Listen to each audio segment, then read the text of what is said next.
breaking news as you're watching this helicopter make its way from Brooklyn to Lower Manhattan. Take a look at this. That is the now deposed, ousted Venezuelan leader Nicolas Maduro and his wife Celia Flores aboard that helicopter, heading to that heliport.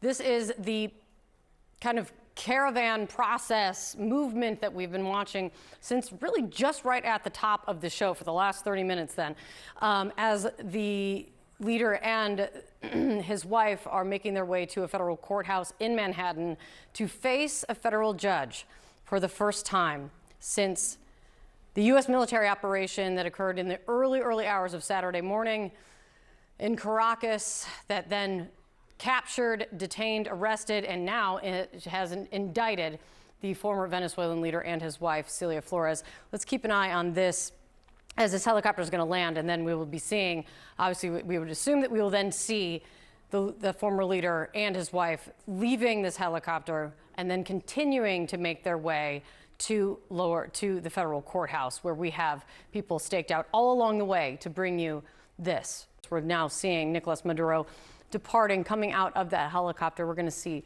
his wife probably depart right after that. He's going to be now getting into, we assume, we'll be getting into another vehicle and heading to the courthouse. Just remarkable to see this. It was just until the early morning hours of Saturday that this man and his wife were running a country of more than 30 million people. And then that dramatic and violent U.S. military operation taking place that has now captured them and now making their way with their hands bound in those tan jumpsuits to be facing a federal judge. Let's go to that federal courthouse where Maduro is going to be heading right now. Omar Jimenez is standing by watching this along with us. Omar, it's a pretty remarkable thing to see as he's making his way towards where you are right now. Yeah, and the preparations for this have really been noticeable on the ground here. Obviously, there's always a stepped-up federal security presence to begin with outside this federal courthouse. But here, you have barricades up. You actually have a long line stretching outside the entrance of the courthouse, waiting to go in once those doors actually open. And as you see some of those images, I mean, you see Nicolas Maduro. You and I talked about it to start the show, just how quickly things change, where now he is literally being flanked by DEA agents in a tan suit alongside his wife, walked down a very visible path from this heliport in the southern part of Manhattan here. From there, we're expecting, obviously, they'll be in vehicles and making their way to this federal courthouse, where we expect that hearing to happen a little bit later this morning, but also to critically begin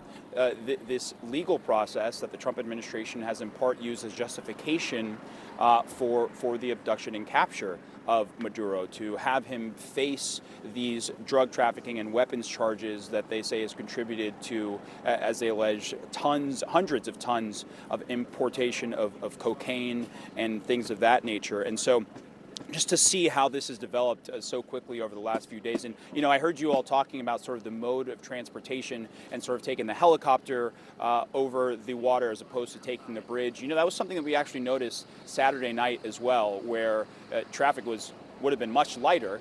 And when they landed on the western part of Manhattan, rather than just driving, they took the helicopter across the water as well. But again, critically, we're waiting for them by ground to arrive here at this courthouse to begin this next stage, Kate. Absolutely, Omar. We're so thankful that you're there watching it all play out. To track this was that they're now back into another armored vehicle and will be leaving the heliport shortly, heading out with that caravan, you would assume, headed right to where Omar Jimenez is at that federal courthouse. Thank you, Kate. Joining us now, CNN political and global affairs commentator Sabrina Singh. Also with us, CNN national security analyst Alex Plitzis. I'm going to start with you, Alex. You have gotten some new details about this operation, about the extraction of the former president of Venezuela, Nicolas Maduro, as we have been watching these pictures, historic pictures of him heading towards his first appearance in a Manhattan court. What have you learned?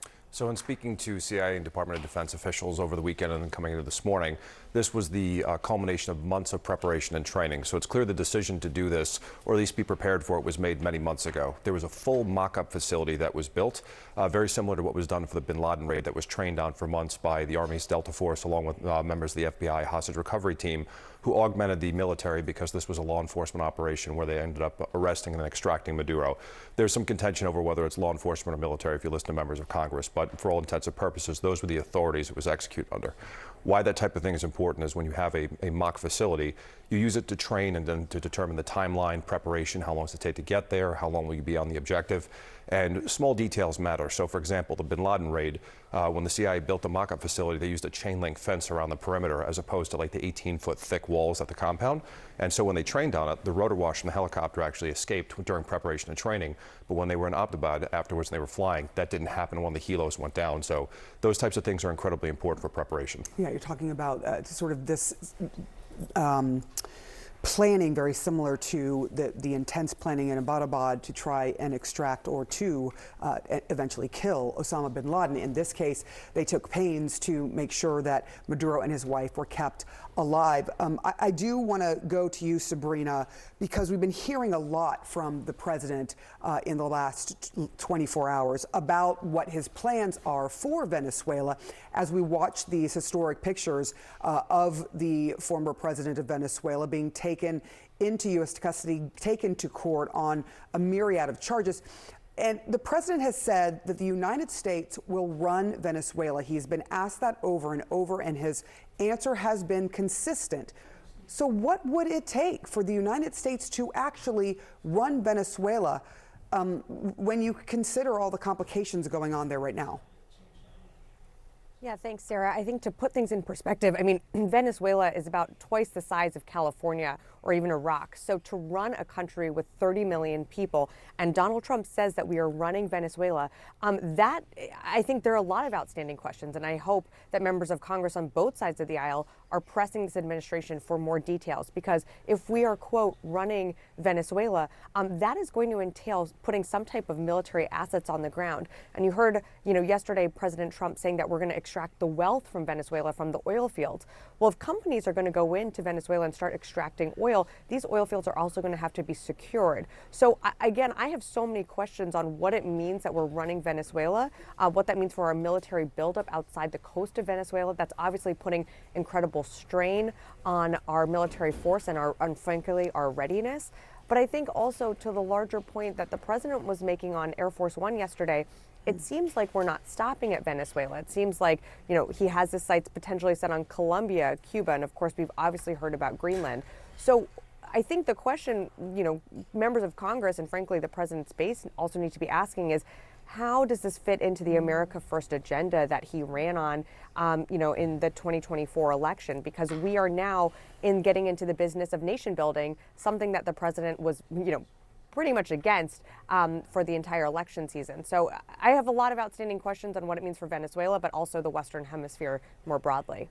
Yeah, and again, I just want to mention the pictures we've been watching as the former president of Venezuela, Nicolas Maduro, is being taken to a court in Manhattan for his first appearance alongside his wife, Celia Flores.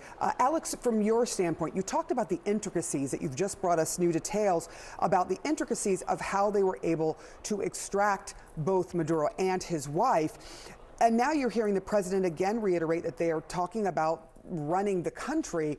From a national security standpoint, what position does this put the United States in right now? It's still a little bit of an uncertain one. I mean, we can sort of derive a little bit more detail from some of the actions that speak to things that were unsaid by the president for what the future looks like. As Sabrina just mentioned, the military footprint, what does that mean for the military running the country, et cetera.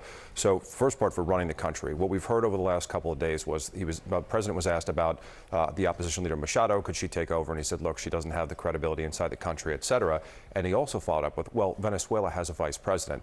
Very quickly thereafter, within hours, the Venezuelan vice president came out and said said, look, we're not in support of this. You need to return Maduro. We'll defend the country, which didn't exactly make it sound like there was some sort of coordination ahead of time, which meant, okay, so what was the plan afterwards?